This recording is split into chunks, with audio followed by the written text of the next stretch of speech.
राम मैं सब जग जान करहूँ प्रणाम जोर जुग पानी।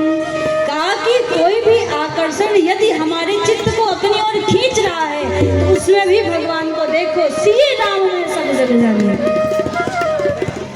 सुंदर पुष्प अगर हमारे मन को आकर्षित करे तो भगवान से कहो, हे प्रभु आपने क्या चित्रकारी क्या कला इन पुष्पों में कर दी है कि हमारे मन को अपनी ओर आकर्षित कर दिया है।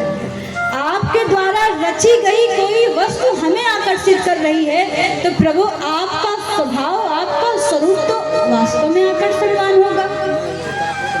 हर समय भगवान की कृपा महसूस करनी चाहिए कि हे प्रभु जो हम ये सांसें ले रहे हैं इसमें भी आपकी बहुत बड़ी कृपा है। यदि आप अपने सांसों को समेट लो तो हम कितनों दिन तक खरीद के सांस ले पाएंगे? नहीं, आपके द्वारा दी गई चीज ही पूर्ण है, बाकी तो कुछ समय के लिए है, आज है कल नहीं रहेगी।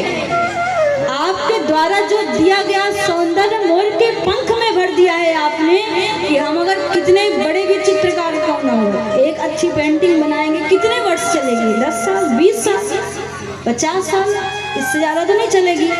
लेकिन ना जाने कौन सा चुन चुन के कलर से ठाकुर जी ने मोर के पंख में भर दिया है कि जैसी की तैसी ही रहेगी। अच्छा, अब ठाकुर जी का जन्म कब हुआ था? द्वापर युग में। श्री कृष्ण बन करके आए तो धारण क्या करते थे? मोर पंख वाला मिल गया, मोर मुकुट को धारण करते थे। मोर पंख जब भी वैसा था आज भी ऐसा है, जब तो ठाकुर जी उसको आज भी ठाकुर जी को लगाया जाता है। तो मोर पंख तो सदियों से चला आ रहा है लेकिन उसका स्वरूप बिगड़ा? कभी नहीं बिगड़ा। यदि भगवान के द्वारा दी गई सुंदरता अच्छी ना लगे खुद को तो हम खरीद के सुंदर नहीं बन सकते हैं। तो जो आकर्षण हमारे चित्त को अपनी ओर खींचे समझना चाहिए कि हे प्रभु गजब की चित्रकारी कर दी। हर किसी प्राणी में हमें भगवान का दर्शन करना चाहिए क्योंकि 4 ही वर्ण हैं, ब्राह्मण क्षत्रिय वैश्य शूद्र, 4 ही वर्ण हैं। तो प्रभु चारों आपके अंग से ही निकले हैं। अगर आपने मुख से ब्राह्मण को पवित्र किया है तो आपने क्षत्रियों को भी बनाया है कि वो ब्राह्मणों की रक्षा कर सकें। आपने वैश्य को बनाया है कि वो उनकी वजह से कोई भूखा न रह पाए, सबका पेट भरे। आपने उनको इस लायक बनाया है। आपका मुख यदि ब्राह्मण है तो आपकी भुजा क्षत्रिय है, आपका विचार वैश्य है और आपका चरण शूद्र है। वो आपके चरण से निकले हैं, वो अपने से बड़ों की सेवा करें, उनकी बात को माने। प्रभु आपके द्वारा अंग प्रत्यंग से सारे प्राणी निकले हैं, इसलिए करहूं प्रणाम जोर जुग पानी। सबको मेरा प्रणाम है, सबको प्रभु समन्वित समझना चाहिए। निज प्रभु मैं देख ही जगत तुके सन करहि विरोध।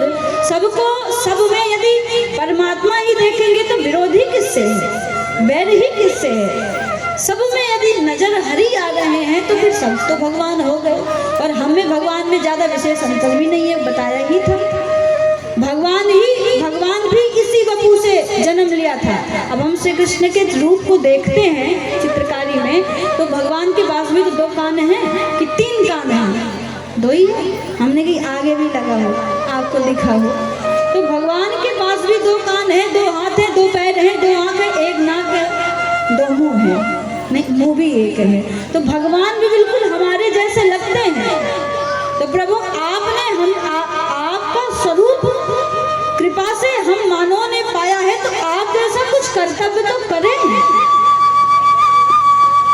हर वर्ण में नियम है, धर्म है, उसका पालन मैं ठीक कर सकूं ऐसी कृपा आप करिए। मैं नहीं कर पाऊंगा, बिना आपकी कृपा से कुछ संभव नहीं है।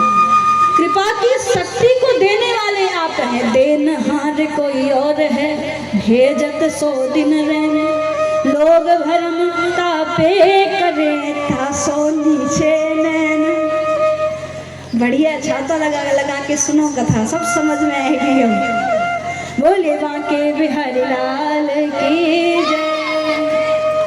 तो सब में नजर भगवान को देखो, सब नजर से, हर नजर से परमात्मा को ही निहारो, लेकिन इष्ट एक हो। अच्छा कहा प्रभु कि अगर मेरी कोई कामना हो और मैं उसको प्राप्त करना चाह रहा हूँ तो किस परमात्मा के पास जाऊं और मेरी कामना पूर्ण हो? तो अच्छा, कामना की सिद्धि के लिए परमात्मा को मानना है तो कहा सारे काम को पूरा करने के लिए हर एक देवता बनाए गए हैं।